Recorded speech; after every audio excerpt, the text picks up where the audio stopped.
Ya pemirsa, bagaimanapun juga peristiwa perpolitikan terus terjadi setiap harinya pemirsa. Untuk hari ini mari kita fokus karena akhir-akhir ini sejumlah nama begitu mencuat ke publik dan digadang-gadang punya kan besar untuk maju di Pilkada DKI Jakarta. Iya, DKI Jakarta bukan menjadi indikator karena bukan statusnya menjadi ibu kota. Tapi ini menjadi miniatur dan bahkan petahana siapapun pasti ingin menguasai DKI Jakarta. Mari kita bahas dari nama-nama yang beredar. Apakah mereka masih punya peluang yang cukup kuat mengingat DKI Jakarta dikatakan unpredictable pemirsa, tidak ada yang bisa menebak pola pemilih yang ada di sini. Itu yang akan saya bahas di Apa Kabar Indonesia Malam. Pengamat politik kita sudah lama sejak kasus final saya nggak ketemu dengan Bang Henry Satrio. Selamat malam, assalamualaikum. Pengamat komunikasi politik dia. Wah, udah lama ini. Alhamdulillah kita istirahat. Baik, mewakili PDIP, Bang Gilbert sudah bersama saya di sini. Bang Gilbert Simanjuntak, selamat malam Bang. Malam. Dan juga Mas Habib dari Gerindra. Saya akan mencoba menyapa narasumber saya yang tersambung lewat Zoom di sini, Mas M. Iqbal dari PKS. Selamat malam, assalamualaikum. Apakah sudah terdengar? Waalaikumsalam, Masya Allah, sudah terdengar. Baik, ini karena sudah ada perwakilan dari partai politik, ya langsung todong saja. Nah, kira-kira mungkin saya dari PDIP dulu nih. PDIP, siapa nama yang disodorkan atau mau dimajukan untuk Pilkada DKI Jakarta? Saya kira kalau nama kita sudah banyak beredar dan mungkin publik juga sudah tahu. Tetapi finalisasi tentu menunggu mendekati hari H akan diumumkan. Siapa aja Bang? Langsung disebutin Bang, biar masyarakat tahu. Saya kira sih nggak bisa kita sebutkan satu persatu ya. Risma? Karena semua masuk, Oke. Risma masuk. Jadi Bu Risma, kemudian Pak Andika segala macam adalah, Pak Anies ada. Risma, Andika, Anies. Anies, Oke. Pak Ahok juga ada, semua ada. Semua yang terjaring dari bawah. Ada juga lewat DPP dan tentu yang mengumumkan listnya ini. Karena kalau saya umumkan kan itu wewenang DPP ya. Dan ada tim di DPP yang mengolahnya. Tentu beliau-beliau yang lebih tepat mengumumkan itu. Oke, kalau dari Mas Habib, Gerindra ini seperti apa untuk DKI? Siapa nama mau diajukan ini? Ya sama kayak Pak Gilbert ya, bahwa partai kami tidak cukup mencalonkan gubernur dan wakil gubernur sendiri, kuotanya nggak cukup. Jadi harus tergantung partai politik lain. Komunikasi terus berjalan. Kalau di internal partai Gerindra sendiri kan banyak nama-nama, ada beberapa nama yang muncul, ada Mas Budi, ada Pak Ridwan Kamil ya. Itu kan muncul di grassroots, disampaikan melalui struktur DPC, DPD, ke DPP, lalu ke Pak Prabowo, nanti saatnya akan diputuskan. Hari-hari ini yang saya dengar ya, komunikasi terus berjalan antara Pak Prabowo dan para ketua-ketua umum partai politik siapa yang nanti akan dimajukan oleh koalisi. Karena sama-sama nih, setahu saya di Jakarta saat ini, tidak satupun partai politik yang bisa maju sendiri. Kalau periode lalu kan ada PDI Perjuangan bisa maju sendiri. Sekarang event PKS yang pemenangnya nggak bisa maju sendiri. Jadi memang harus ketemu. Oke, kalau dari PKS bagaimana Mas Iqbal? Siapa nama yang sejauh ini sudah diincar gitu untuk dimajukan? Ya, dari PKS sendiri, dari teman-teman DPW PKS Jakarta sudah mengajukan nama ke DPP, yaitu Mas Anies Rashid Baswedan. Ini sedang diproses, sedang dikaji, karena tadi sama bahwa PKS tidak bisa mengusung sendiri. Tentu saja memerlukan koalisi dari partai lain, memerlukan pendamping juga dari partai lain. Untuk itu kami berharap sebenarnya kalau Mas Anies bisa diajukan sudah oleh DPW tadi, maka nanti akan dibuat, sudah ada tim khusus yang akan mengkaji dan mencarikan pasangannya. Dan kami juga berharap ya, sebagaimana statement pimpinan kami, ini adalah momen penting juga seandainya Mas Anies bisa, kalau jadi adalah menggandeng wakilnya dari PKS. Oke, sekarang saya minta komentarnya dong Bang Hensat, nama-nama ini adalah secara logika ya akan seputar ini saja. Selain memang sudah pernah ikut kontestasi Mas Anies di Pilpres, Pak Ahok pernah menjabat dan lain-lain, ataukah memang secara hitungan matematis mereka punya peluang besar, seperti apa? Iya, kuncinya adalah tidak bisa mencalonkan sendiri masing-masing partai politik, sehingga memang tidak ada keleluasaan untuk mencalonkan satu nama kemudian pasti jadi. Kemudian catatan yang kedua adalah apapun itu daerah khusus Jakarta ini akan sangat tergantung dari cerminan partai politik nanti mau apa di 2029. Nah, kalau kita cari atau kalau kita tarik langsung ke 2029, Caca, maka untuk Anies Baswedan ini agak tricky juga. Kalau kemudian dia berhasil maju mencalonkan diri sebagai gubernur atau calon gubernur, maka tentu saja penguasa pemenang Pilpres 2024 akan memikirkan bagaimana nanti peluang Anies Baswedan menjadi lawan mereka di 2029. Maka kalau kita berkaca ke situ, sampai hari ini saya tidak menemukan alasan ya buat penguasa menghidupkan kartunya Anies Baswedan di Pilgub ini. Kenapa saya katakan demikian? Karena tidak ada yang bisa mencalonkan sendiri. Misalnya PDI Perjuangan, PKS, PKB misalnya sekarang ya, ada 3 itu yang sudah mendeklarasikan akan mendukung Mas Anies. Masing-masing masih di Jakarta, tapi kan kita sama-sama tahu untuk pilkada itu rekomendasi datangnya dari pusat, ketua umum dan sekjen. Maka ini belum selesai. Nah, misalnya PDI Perjuangan sudah ajak, apakah kemudian PKS dan PKB juga bisa ajak? Tetap langgeng, lancar mencalonkan Anies Baswedan, gitu ya. Jadi ini agak tricky Anies Baswedan. Sementara kalau Ridwan Kamil yang memang katanya sudah didorong oleh Golkar dan Gerindra, ini mungkin relatif lebih aman maju ke Jakarta. Nah, kalau satu nama lagi yang ada di gambarnya TV One ini, Mas Kaisang, ini dia relatif lebih santai ya, seolah-olah dia bisa memilih mau kemana. Jawa Tengah oke, Solo oke, Sleman oke, Bekasi oke, mau Jakarta juga oke. Seolah-olah demikian. Bagaimana penerimaan rakyat ya nanti belakangan gitu ya. Nah, kembali lagi ke Mas Anies, kondisi yang tricky ini memang akhirnya membuat Anies Baswedan harus berhitung. Kalau kemudian demokrasinya lancar, maka dia bisa maju tentunya dari PDI Perjuangan, PKS atau PKB. Tinggal nanti Anies memilih wakilnya mau dari PDI Perjuangan, mau dari PKS atau PKB. Tapi kalau kemudian kartunya nggak hidup nih, ya, dia nggak bisa nih mencalonkan diri karena partai-partai lain mungkin akhirnya urung untuk mendorong Anies Baswedan, tinggal PDI Perjuangan sendiri, maka dia harus memikirkan cara lain. Maka suka atau tidak suka, ya pendukung Mas Anies mungkin harus memikirkan kalau kemudian ada keajaiban dalam perpolitikan, kemudian Anies Baswedan berpasangan dengan Kaisang, gimana tuh? Kenapa itu mesti dipikirkan? Asal kartunya hidup kan? Nah, ini jadi agak tricky sekarang bicara tentang Pilkada Jakarta, terutama untuk Anies Baswedan. Kenapa? Karena ini orang punya potensi untuk maju lagi di 2029 dan pastinya kan Mas Habib ya dengan Pak Prabowo itu pasti akan berpikir ulang ini kira-kira gimana. Kecuali Mas Anies memang ya bersepakat bahu-membahu dengan Pak Prabowo untuk ya saya akan membangun Jakarta dan tidak akan ganggu-ganggu nanti di 2029 ya. Mungkin kartunya hidup dengan demokrasi yang biasa. Tapi kalau demokrasinya tidak biasa-biasa aja, ini akan sulit. Walaupun ada satu lagi kemungkinan yang mudah-mudahan saya salah, Anies dipersilakan maju, tapi memang untuk dibuat kalah. Sehingga memang kartu 2029-nya habis sekalian. Ini kan susah nih Anies nih, dari Pilpres nyagup lagi.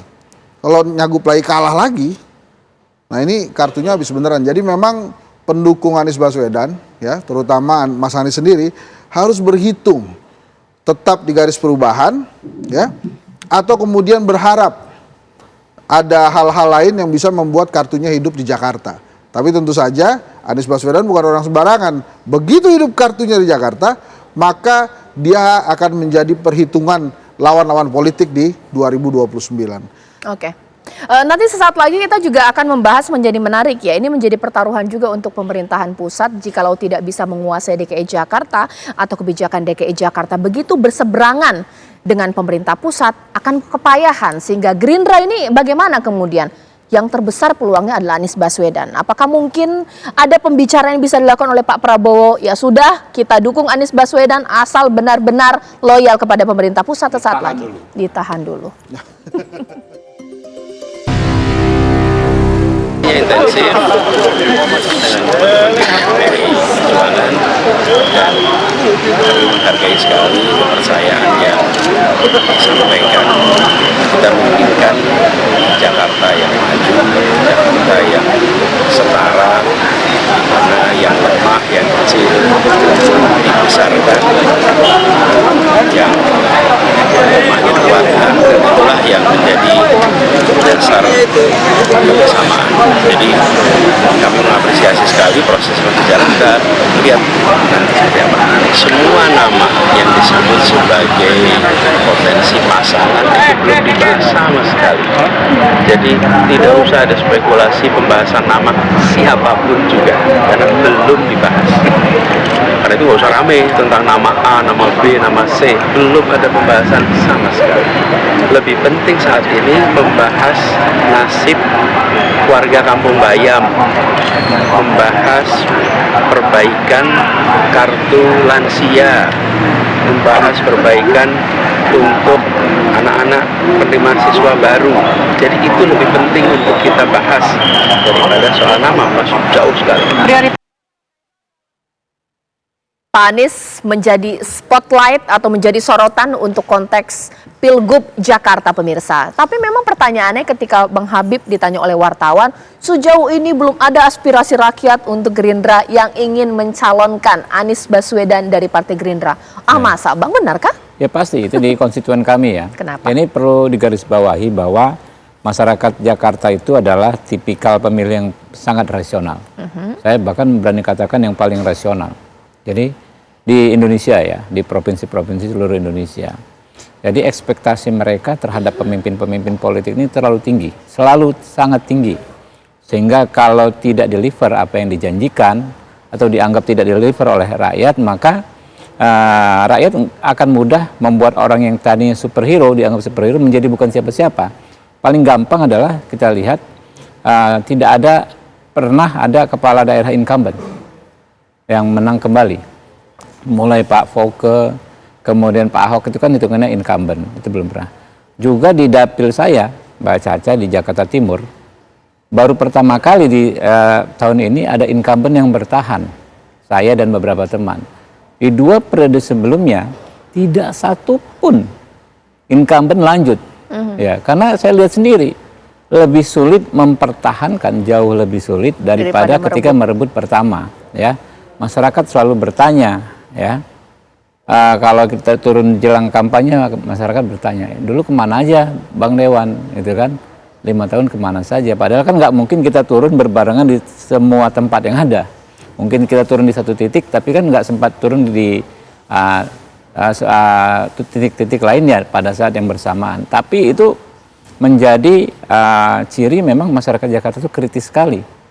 Jadi mereka benar-benar menilai nih sosok-sosok pemimpin yang ada sekarang. Nah, karena itu memang tantangannya lebih berat kalau kita mendukung yang incumbent. Secara rasionalnya begitu. Walaupun tentu ada hal-hal subjektif di antara grassroots pendukung kami dengan apa yang terjadi waktu Pilpres kemarin ya. Tentu bekasnya belum hilang gitu kan. Bekasnya belum hilang kalau di grassroots. Nah, jadi perpaduan antara kondisi objektif dan subjektif tersebut yang membuat memang nggak muncul nama Pak Anies di konstituen kami. Budi banyak, Ridwan Kamil banyak, ya sempat ada Mbak Rahayu Saraswati, ya. Tapi Anies ini nggak ada, gitu. Dapat dikatakan minim sekali lah, ya bukan yang nggak ada 1% nggak, tapi memang minim sekali. Oke, ya, Bang Gilbert. Nah, lantas kenapa PDIP mau mencalonkan Anies Baswedan? Jelas-jelas di sini Bang Habib nggak ada itu petahana bisa kemudian mencalonkan dan menang untuk DKI Jakarta. Nah, bagaimana PDIP? Masing-masing mungkin kita bisa punya pemahaman yang berbeda. Kenapa kita mengatakan kemudian PDI Perjuangan tertarik? Tentu melihat hasil Pilpres kemarin bahwa selisihnya antara Pak Prabowo kemudian kedua Pak Anies itu nggak beda jauh. Jadi kalau dikatakan ada sinergisasi kemudian kalau kita bergabung antara 03 dengan 01 yang dulu, kalau misalnya kita tarik nih garis linier dari Pilpres kemarin, atau kemudian kita tarik dari partai pendukung, saya melihat justru akan sangat menarik kalau kemudian PDI Perjuangan dengan PKS bisa bekerja sama. 2 partai ini kan sangat besar suaranya, bukan isu soal individu Pak Aniesnya, tapi soal figur dari soal pamor dari partai yang 2 ini. Kita tahu bahwa di Jakarta sebenarnya yang betul-betul punya mesin yang sangat kuat menggerakkan di bawah itu adalah PDI Perjuangan dan PKS secara nasional juga. Artinya sebenarnya kalau kedua partai ini mampu membuat isu yang kemudian sama untuk membangun Jakarta dengan memunculkan orang yang bisa bekerja, bukan hanya anak-anak begitu, tentu akan sangat mendongkrak. Bahwa kemudian selama ini kita mencari figur yang ada. Coba lihat, semua figur yang dimunculkan oleh PDI Perjuangan adalah figur-figur yang kita anggap mampu membangun Jakarta. Jakarta itu harus lebih baik, bukan kemudian status quo. Bahwa kemudian kita munculkan figur-figur yang ada. Coba lihat, semua figur yang kita munculkan adalah figur-figur yang kita anggap yakin kita bahwa ini akan mampu bekerja. Kalau hanya sekedar asal menang, yang penting anaknya siapa, kemudian umur seberapa, di PDI Perjuangan hal-hal seperti itu tidak menjadi pertimbangan sama sekali. Yang kita pentingkan adalah masyarakat. Bagaimana membangun Jakarta. Iya. Dua analisis ini boleh dong dianalisis kembali Bang Hensat. Betul tidak bahwa untuk DKI Jakarta karena pemilihnya rasional tidak ada mungkin incumbent atau petahana bisa kemudian memenang, lebih berat untuk memenangkan kontestasi Pilgub di sini. Dan yang kedua, ntar dulu di Pilpres suara Anies bagus, seperti apa?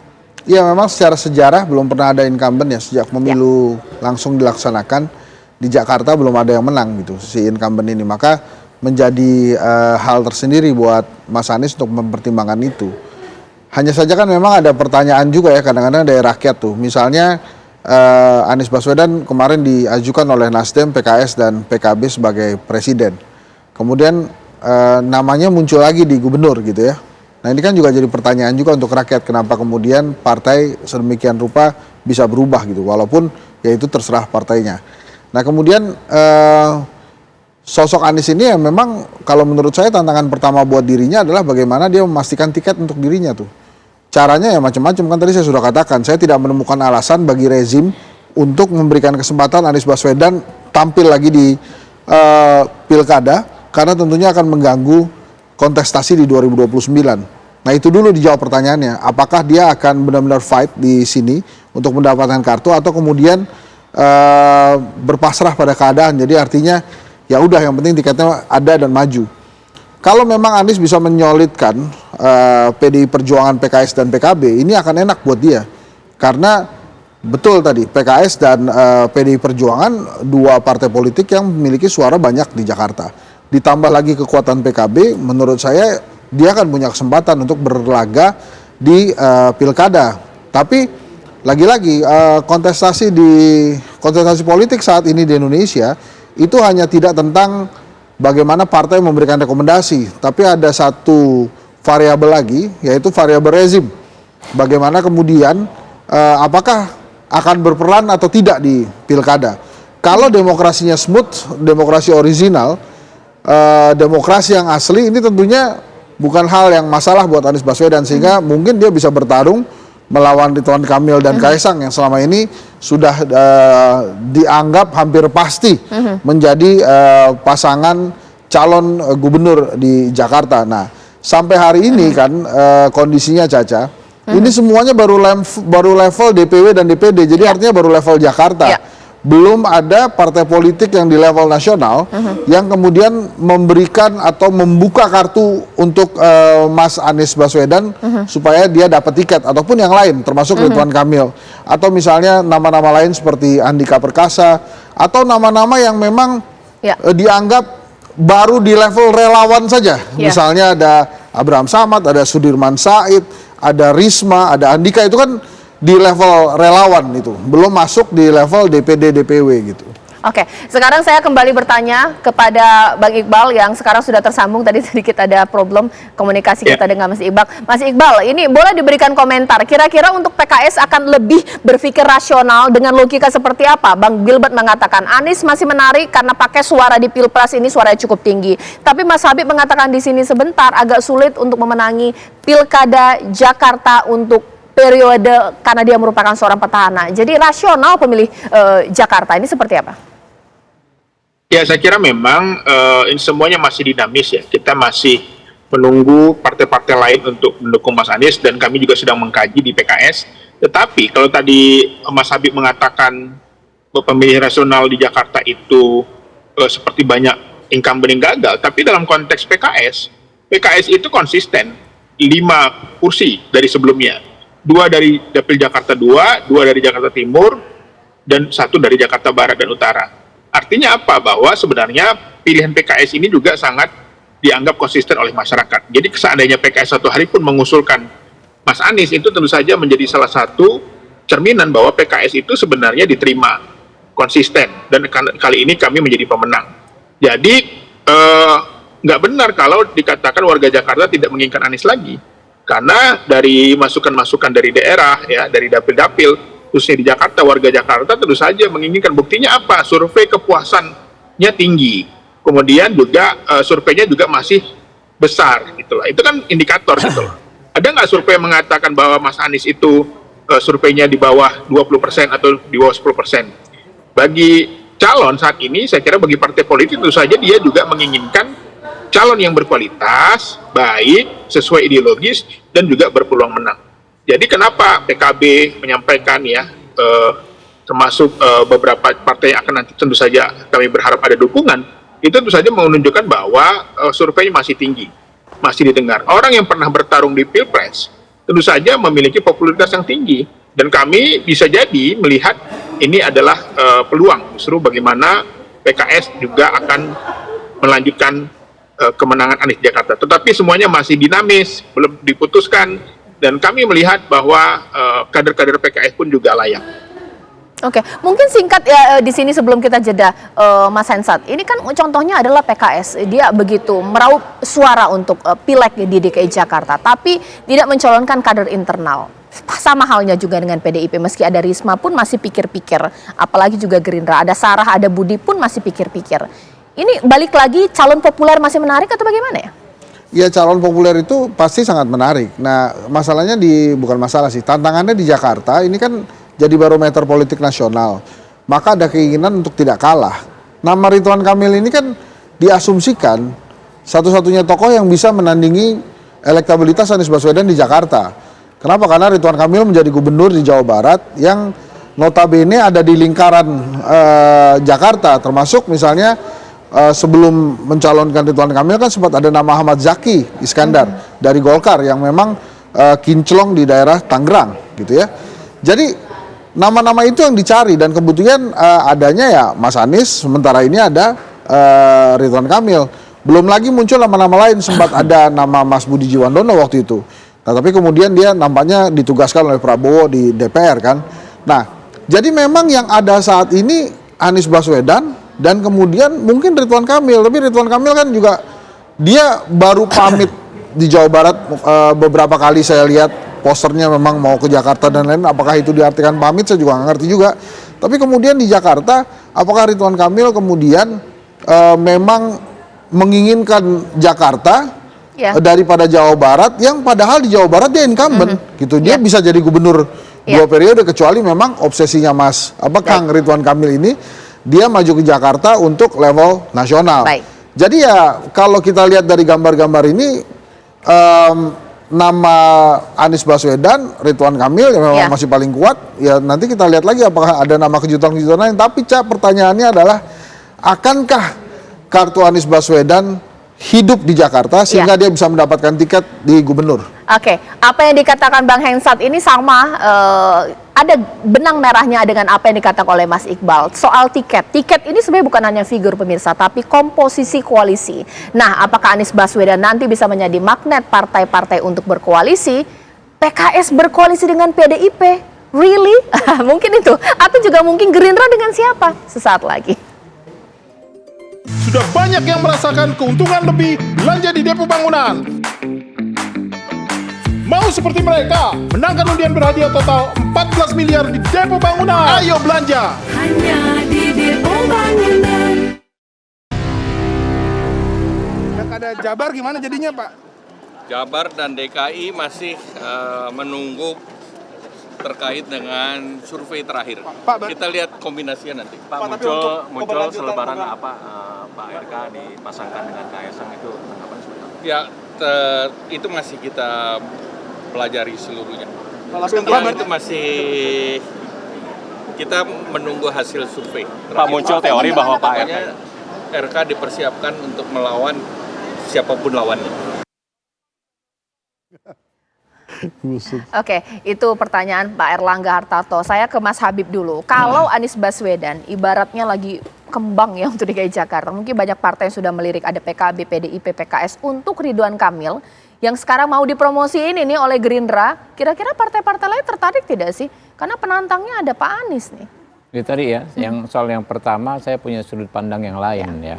Soal bukan karena Aniesnya saja, tapi memang situasi di grassroots ya, di pemilih Jakarta yang sangat-sangat kritis. Mungkin lebih kritis dari kita. Apa yang menurut kita tidak bisa kita cermati dan mereka dicermati. Apalagi janji-janji kampanye, misalnya dahulu menjanjikan apa, misalnya DP 0%, OKOC dan lain sebagainya. Kita kadang-kadang sudah lupa, tapi di grassroots mereka ingat satu persatu. Kita nggak ngerti apakah dianggap rakyat terpenuhi atau tidak. Dilemanya itulah seorang incumbent selalu dikritisi oleh masyarakat. Nah sehingga ya sosok Ridwan Kamil ini menurut kami, walaupun belum diputuskan resmi ya, cukup ideal. Dia baru tapi sudah dikenal. Bukan baru-baru banget dalam konteks ini ya, politik Jakarta. Kan Jakarta ini politik nasional. Sementara Ridwan Kamil adalah tokoh nasional. Jadi walaupun disebut-sebut jadi bakal maju sebagai Pilgub DKI-nya baru, tapi sudah lama juga dikenal oleh masyarakat Jakarta. Nah kalau melihat rekam jejak misalnya Ridwan Kamil pernah wali kota cukup besar, kota Bandung, ya kan, pernah gubernur provinsi yang sangat dekat dengan Jakarta. Model demografinya juga mirip-mirip lah dengan Jakarta. Saya pikir peluangnya untuk berkompetisi bagus sekali Pak Ridwan Kamil ini gitu. Kalau memang nanti maju, tinggal memang namanya kita nggak bisa mencalonkan sendiri, kan tergantung percakapan antara dan kesepakatan antara para ketua umum partai. Kita tunggu saja. Oke, kalau dari Gerindra masih menginginkan partai lain untuk berkoalisi. Sekarang saya jadi tertarik untuk bertanya kepada Mas Iqbal. Oke lah, sejak awal atau mungkin kalau kita melihat Pilpres PKS dengan Pak Anies. Tapi kira-kira ini ada PDIP juga yang tertarik dengan calon yang diusung oleh PKS, yakni Pak Anies. Padahal ini ibaratnya berbeda jalur nih waktu di Pilpres. Kira-kira tanggapan PKS seperti apa? Ya saya kira kan PKB, PDIP yang sudah statement akan mendukung Mas Anies ini, mereka ini kan senior ya. Mereka punya pengalaman mengusung pilkada, artinya mereka sudah membaca peta. Kenapa? Saya membantah logikanya Mas Habib. Orang yang pernah ikut Liga 1, kalau bermain di Liga 2, tentu saja dia akan lebih mahir gitu loh. Tentu saja dia akan lebih mudah, karena dia sudah pernah melewati kompetisi yang lebih berat gitu loh. Jadi harusnya logikanya itu yang dibangun, bukan justru dengan saywar bahwa di Jakarta tidak pernah ada incumbent yang bertahan. Jadi justru yang kita lihat, ini kan kasus baru gitu loh. Bahwa yang sebelum-sebelumnya tidak pernah maju di Pilpres. Justru kami melihat, bisa jadi pertimbangan teman-teman di DPW DKI itu karena memang dia pernah main di Liga 1 gitu loh. Yang di situ kompetisinya lebih berat, yang saya kira popularitasnya cukup tinggi. Lalu main di kasta 2 misalnya, lalu tentu saja permainannya akan lebih mudah. Jadi saya kira teman-teman PDIP, PKB yang mendukung, kami menduga bisa jadi karena melihat petanya adalah pertarungannya akan lebih mudah kalau Mas Anies yang dimajukan. Demikian. Oke, ditahan dulu sebelum saya ke Bang Gilbert, saya mau tanya dulu kepada rekan saya, Leo Chandra, yang ini mau tanya-tanya kepada rakyat. Suara rakyat ini juga harus kita dengarkan. Kira-kira mereka ini lebih suka calon-calon yang mana ini ya kan? Sekarang sudah mulai bermunculan ya. Leo, silakan dengan laporannya. Ya, selamat malam Caca Anissa dan juga pemirsa TV One. Tercantum dalam peraturan Komisi Umum yaitu PKPU yang pada nomor 2 tahun 2024 untuk penyelenggara pemilihan gubernur dan juga pilkada untuk tahun 2024 ini akan dilakukan serentak di 38 provinsi dengan 514 kabupaten dan juga kota. Dan juga untuk pada pemilihan pemimpin nantinya ini juga membutuhkan peran penting dari masyarakat yang aktif. Nah, untuk mengetahui Caca Anissa dan juga pemirsa, saya ingin mengajak Anda bagaimana nih tanggapan masyarakat dan juga harapan masyarakat kira-kira kriteria untuk menjadi pemimpin nantinya di DKI Jakarta seperti apa. Saya sudah ada bersama dengan teman-teman saya di sini. Halo, selamat malam. Dengan siapa? Pertama dari Masnya dulu. Halo, perkenalkan nama saya Nino. Halo, saya Bunga. Nafiza. Jasmine. Aku Zahra. daerah. Nah, kita kan tahu nih nantinya Pilgub dan juga Pilkada ini akan dilakukan serentak pada tanggal 27 November 2024 mendatang. Nah, kira-kira nih khusus untuk DKI Jakarta sendiri, kriteria untuk calon pemimpin dan juga wakil gubernurnya seperti apa nih? Mungkin mulai dari Masnya dulu, Mas Nino ya. Kriterianya seperti apa, Mas? Menurut aku sih kriterianya lebih mengedepankan kepada masyarakat, kemudian lebih mengatasi banjir yang ada di Jakarta, kemudian bisa lebih menata kota Jakarta lebih baik. Itu aja sih.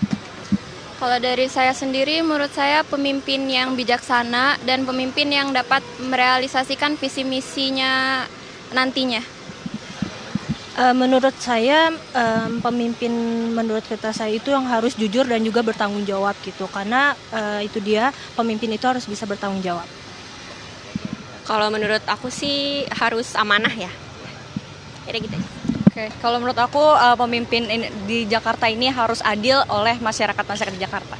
Oke. Nah, terakhir nih untuk harapannya ke depannya nanti calon pemimpin untuk DKI Jakarta. Ini mungkin sedikit aja ya dari Mas Nino mungkin harapannya. Harapan aku sih ke depannya untuk pemimpin calon Jakarta nanti itu bisa nanti membawa masyarakat Jakarta lebih baik, kemudian membawa Jakarta yang lebih bersih, dan membawa Jakarta yang nantinya bisa lebih baik lagi dari segi perekonomian dan yang lainnya.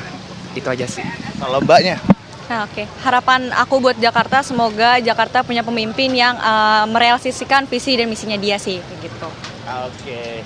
Dan itu dia tadi Caca Nisa dan juga pemirsa, di mana memang harapan dan juga kriteria sudah disampaikan oleh teman-teman saya yang kebetulan mereka ini merupakan juga mahasiswa dari salah satu universitas, di mana memang mereka itu lebih mengedepankan terkait dengan amanah. Nantinya pemimpin ini dapat menjalankan pekerjaannya dengan amanah, kemudian jujur, transparan, dan juga akuntabel. Dan pastinya harapannya ini bisa membawa Jakarta lebih baik lagi ke depannya. Begitu Caca, kembali ke Anda di studio.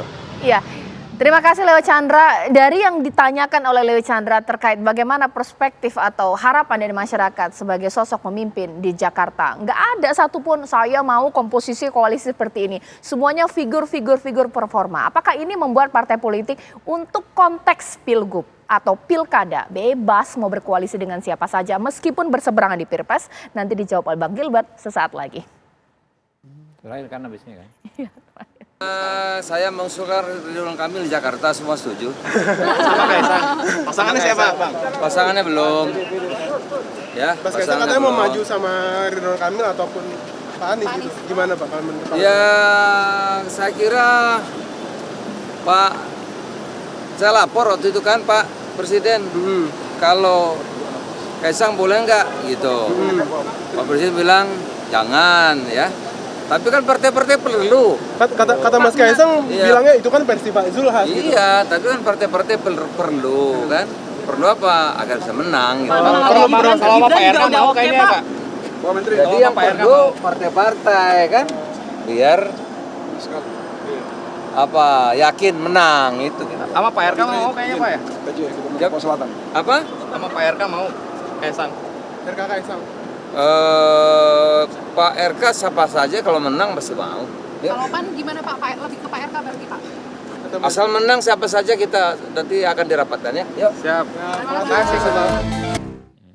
Balik lagi pemirsa, kita akan membahas mengenai peta koalisi untuk Pilkada Jakarta. Bang Gilbert, ini mungkin pertanyaan sederhana dari masyarakat bahwa apakah memang dalam pilkada itu nggak ada minyak sama air? Ya semua satu lah. Apalagi kemudian ini kalau memang benar firm untuk Anies Baswedan dimajukan oleh PDIP, sementara PDIP juga bersama PKB atau juga PKS agak kurang gitu kok. Karena berseberangan waktu Pilpres, seperti apa?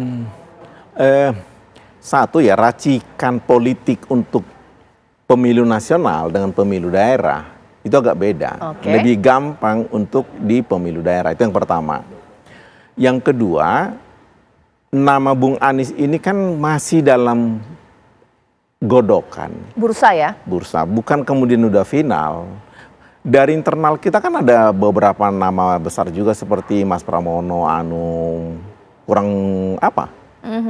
Anggota DPR berapa kali, sekjen partai, menteri, mensekap, sangat capable dong, sangat menjual. ada Bu Risma yang pernah wali kota, pernah menteri, Bu Sri Mulyani. Banyak calon dari internal, bahwa kemudian muncul nama Pak Anies kan karena kita bahas malam ini. Itu yang kedua. Yang ketiga, masalah koalisi dengan beberapa partai itu bukan kali ini bukan tidak pernah PDI Perjuangan itu koalisi dengan Gerindra, dengan PKS. Waktu Nurdin Abdullah, Sulawesi Selatan jadi gubernur, kan kerjasama dengan PKS. Waktu Jokowi periode pertama jadi wali kota di Solo, koalisinya dengan siapa? PKS juga. Jadi sebenarnya bukan sesuatu yang sulit untuk diterima, karena sudah pernah. Yang kedua, ini lebih menarik daripada membicarakan figur. Kenapa? Kondisi Jakarta ini kan kita ingat di 2017 kan agak sedikit tidak nyaman sebenarnya. Nah kalau kemudian kita perhatikan, antara PDI Perjuangan dengan PKS di kutub yang agak jauhan, mungkin di ekstrim kanan dan ekstrim kiri. Kalau kemudian ada di tengah, saya melihat itu sangat baik buat Jakarta. Demi kerukunan yang diuntungkan masyarakat. Apalagi kalau kemudian mesin partai bekerja dengan baik, ditambah dengan beberapa partai misalnya PKB, Nasdem ikut bergabung di dalam, kemudian dicari kandidat yang sama-sama bisa koordinasi simultan untuk membangun DKI. Saya kira ini akan sebuah tesis yang sangat menarik kita tawarkan kepada masyarakat. Ini loh, bukan sekedar anaknya siapa, bukan sekedar siapa, tetapi dengan rekam jejak yang sangat baik, yang kita harapkan Jakarta itu betul-betul bisa berkembang. Dan memang kalau kita perhatikan semua nama yang kita munculkan maupun yang datang dari bawah adalah kandidat-kandidat yang tidak diragukan. Hanya masalah elektabilitas, terpilih apa tidak, itu lain. Tapi kalau dari segi nama yang dimunculkan, saya kira masyarakat tidak ada yang ragu dengan nama-nama itu. Ya, oke. Mas Habib, kalau mungkin dulu kita melihat ketika pilkada zamannya Pak Ahok, PKS dan PDIP dua kutub yang berbeda. Tapi kalau merujuk kepada Pilpres, Gerindra dan PDIP menjadi dua kutub yang berbeda. Mungkin nggak bersatu untuk pilkada Jakarta. Ya, ini bersama dengan Kaesang mungkin, dari PDIP membawa Pak Anies mungkin, gimana? Ya bisa saja ya. Nanti dari perkembangannya lagi ini agak lama loh, masih Agustus daftar ya. Saya ingat dulu Pak Anies itu diputuskan kalau nggak salah itu 1 malam bahkan sebelum pendaftaran, saya ingat saya itu ya. Jadi selalu begitulah, last minute politik itu memang kayaknya akan kembali terjadi di Pilgub DKI kali ini. Bang Gilbert senyum-senyum saja, meskipun sudah berkali-kali tadi berulang kali mengatakan bukan karena anak siapa, tapi kata Mas Habib mungkin aja lah kalau nanti hitung-hitungannya oke. PDIP bersama dengan Pak Anies bawa satu, yang ini wakilnya dengan Kaesang, gimana? Saya kira di dalam hal ini PDI Perjuangan itu konsisten dengan konstitusi. Kita sangat menghargai konstitusi yang kita sepakati, bukan konstitusi yang dirubah untuk kepentingan masing-masing. Dalam hal itu PDI Perjuangan sangat memegang teguh prinsip itu. Jadi mungkin kalau pertanyaan itu dikembalikan, biar rakyat sendiri yang menilai, saya kira. Sudah kebaca sih Dati polanya Bang Hensat. Ini dua orang yang ada di sini akan head to head tidak sih untuk Pilkada Jakarta? Bagaimana? Saya rasa ujungnya bisa head to head ya, karena masing-masing kan punya jago sendiri. Hanya apakah kemudian hanya sebatas Ridwan Kamil dan Anies Baswedan, itu yang kita belum tahu. Tadi kan saya sebutkan banyak nama-nama beredar masih ya. Bahkan Mas Habib pun menyebutkan lebih banyak nama tadi. Walaupun Gerindra Jakarta setahu saya sudah mendorong Ridwan Kamil. Tapi kan ada nama Riza Patria juga yang pernah menjadi wakil gubernur Jakarta. Tadi juga saya bahkan sempat menyebutkan ada beberapa nama yang masih di level relawan gitu ya, seperti Sudirman Said, itu mungkin saja juga punya kans gitu ya, sehingga walaupun terkuat adalah Sudirman Said, terkuat adalah Anies Baswedan, kemudian ada Ridwan Kamil, ya bisa saja dua kontestan itu maju, tapi juga bisa juga enggak. Karena gini, menurut saya kalau Anies Baswedan nggak maju, Ridwan Kamil will stay di Jawa Barat. Dia akan stay di Jawa Barat karena kontestasinya akan berbeda kalau kemudian nggak ada gitu? Anies Baswedan, nggak sengit gitu. Dan buat Ridwan Kamil ya mungkin juga dia mau di Jakarta, Tapi masa iya dia tega meninggalkan penduduknya di Jawa Barat gitu ya. Jadi masih banyak nama saya juga. Tadi ini dapat poster lucu-lucuan tuh. Apa namanya? Apa itu? Nah ini kan bukti masyarakat tuh seneng-seneng aja. Bambang Pamungkas, Henry Satrio gitu ya. Itu kan makanya kan ada aja nama-nama itu masuk di orang. Saya gitu namanya gitu. Tapi bisa terjadi, anything can happen gitu ya. Ya enggak, kalau Bambang Pamungkas, Henry Satrio mah jauh. Mana? Bisa ngelewatin beberapa langkah. Tapi kembali ke yang tadi, kita belum sempat membahas Mas Kaisang ya. Tapi saya tadi sudah sebutkan kalau Mas Kaisang mungkin agak bebas dia mau pilih di mana. Tapi memang nama Anies Baswedan dan Ridwan Kamil mungkin mesti dari sekarang dipertimbangkan oleh warga Jakarta. Dan silakan saja kalau masih ada nama-nama lain, nggak bisa lewat DPD atau DPW Jakarta partai-partai politik, atau ya memang misalnya Anda bisa potong Kompas langsung ke ketum dan sekjen parpolnya, itu akan lebih cepat jalurnya tuh daripada melewat grassroots dari bawah. Iya, kalau pakai analisis ini Mas Iqbal, bisa jadi ya, ini sekarang nih analisisnya head to head bahwa PDIP ingin memenangi kontestasi Pilkada Jakarta, tapi dari Gerindra pun juga nggak mau keluar peluang ini. Ibaratnya antara Anies Baswedan, Kaisang dan Ridwan Kamil. Nah, PKS mau masuk di poros mana ini? Karena PKS juga butuh kekuasaan kalau memenangi Pilkada Jakarta. Menarik juga untuk PKS pastinya. Ini bukan peluang yang harus kita tidak ambil, seperti apa? Ya, jadi memang di politik ini kan dinamis ya. Tadi saya mendengar misalnya ada ketum partai yang mendorong Pak RK dari Jawa Barat ke Jakarta. Itu bisa jadi kan karena ada kader yang mau pengen di Jawa Barat gitu loh. Jadi kan nggak semuanya orang mendorong itu karena ketulusan gitu. Jadi kami melihat bahwa semuanya masih dinamis ya. Dan kami juga di DPP belum memutuskan. Tetapi lagi-lagi kita melihat bahwa suara itu dilihat kalau seorang incumbent itu maju dan dilihat dari kepuasan kinerjanya. Kalau kepuasan kinerja tinggi dan surveinya di atas 50%, biasanya incumbent itu akan terpilih lagi. Demikian. Oke, nah ini bagaimana mungkin dari Bang Hensat sendiri sebenarnya, seberapa penting Gerindra memenangi untuk Jakarta? Kita tahu sudah punya pusat ibarat kekuasaan sekarang ada di Partai Gerindra, tapi untuk Jakarta ini nggak bisa kemudian kita tidak ambil peluangnya atau bagaimana? Ya semua daerah kalau bisa menang, ya apalagi Jakarta ya. Jakarta kan kemarin kita menang waktu Pilpres ya, bagus sekali kalau menang kembali. Oke. Kalau dari PDIP, pertaruhankah untuk PDIP menangi semua daerah di seluruh Indonesia? Ini pertaruhan untuk PDIP, bagaimana? Pastinya juga untuk Jakarta. Kita bicara topik Jakarta ya.